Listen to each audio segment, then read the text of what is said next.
오늘 중대본에서는 중증 심장질환 중재 시술에 대한 보상 강화 방안을 논의하였습니다. 정부는 필수의료에 대한 건강보험 보상 강화를 신속 추진 과제로 지정하고 현장에서 체감할 수 있는 구체적인 지원이 이루어지도록 속도감 있게 추진하고 있습니다. 지역 필수의료 공백을 최소화하기 위해 2028년까지 총 10조 원 이상을 투자한다는 방향 아래 난이도와 업무 강도 등이 높아서 의료 공급이 부족한 외과계와 내과계 중증 질환 분야에는 5조 원 이상, 분만, 소화 등 수요가 감소하는 분야의 인프라 유지를 위한 수요 부족 대응 분야에는 3조 원 이상, 그리고 의료 자원의 효율적 활용을 위한 의료기관 간 연계 협력 네트워크 구축 운영에는 2조 원 이상을 투자하겠다는 532 투자 방향을 밝힌 바 있습니다. 오늘 중대본에서 논의한 중증 심장질환 중재 시술은 급성 심근경색증 발생 시에 스텐트 삽입술이나 풍선 확장술 등을 통해 막힌 심장혈관을 빠르게 뚫어주는 시술로 응급과 당직 시술이 잦고 업무 난이도가 높은 대표적인 내과계의 고위험, 고난도 의료행위입니다. 현행 행위별 수가제 한계로 적정한 보상이 이루어지지 못한 중증 심장질환 중재 시술에 대해 대기 시간, 업무 강도 및 난이도 등을 고려하여 적정한 보상이 이루어지도록 강화하였습니다. 첫째, 일반 시술에 1.5배 가산 수가를 적용하는 급성 심근경색증 응급시술의 적용 범위를 확대합니다. 기존에는 심전도 검사 등을 통해 급성 심근경색증이 명확하거나 활력 징후가 불안정한 경우에만 인정되었으나 2023년 유럽 심장학회 지침에 따라 임상적으로 응급시술이 필요하다고 판단되어 24시간 이내 시행할 경우로 확대합니다.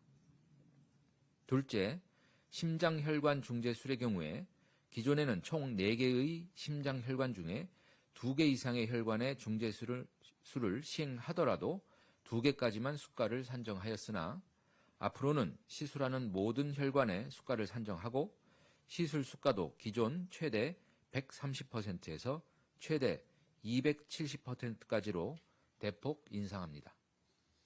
이에 따라 중증 심장 질환에 대해서는 기존 대비 최대 2배 이상 수가가 인상됩니다.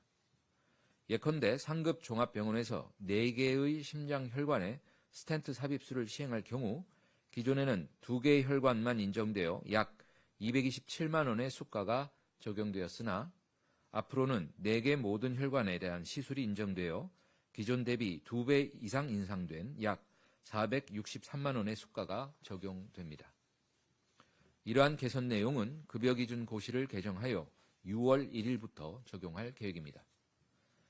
정부는 오늘 말씀드린 중증 심장질환 중재 시술을 포함하여 신생아, 소아, 산모, 중증 질환 등 4개 분야에 올해 약 1,200억 원의 건강보험 재정을 투입하기로 지난 3월 26일 중대본에서 결정한 바 있으며 차질 없이 이행 중에 있습니다. 첫째, 지난 3월 28일 고위험 신생아가 안전하게 진료받을 수 있도록 지역 수가를 신설하였습니다. 이에 따라 5월 1일부터 수도권의 신생아 집중치료 지역센터 16개소는 1 5만원, 수도권 35개소는 1 10만원의 지역별 차등화된 공공정책 수가를 지원합니다. 둘째, 소아 분야와 관련하여 고위험, 고난이도 수술 281개 항목의 소아 연령 가산을 대폭 확대하였습니다. 이에 따라 5월 1일부터 체중 1,500g 미만 신생아와 1세 미만 소아에 대해서만 높게 적용하던 연령 가산을 6세 미만 소아까지 확대하고 가산 수준도 최대 300%에서 1000%로 대폭 인상합니다.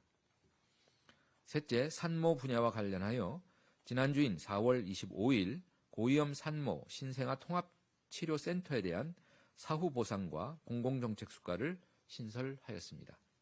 이에 따라 6월 1일부터 고위험 분만 관련 손실분을 사후 보상하고 집중치료실 입원 환자 1인당 20만 원을 7일간 정액 지원합니다. 정부는 앞으로도 의료개혁 4대 과제인 필수의료 분야에 대한 공정한 보상을 위해 뇌출혈, 뇌동맥류 등 뇌혈관 질환과 장기 이식 등 고위험, 고난도 필수의료 행위에 대한 보상 강화 방안을 지속 발굴하여 추진하겠습니다. 또한 보다 큰 틀의 지불제도 개편에 대해서는 의료개혁 특별위원회에서 본격적으로 논의해서 나아갈 계획입니다.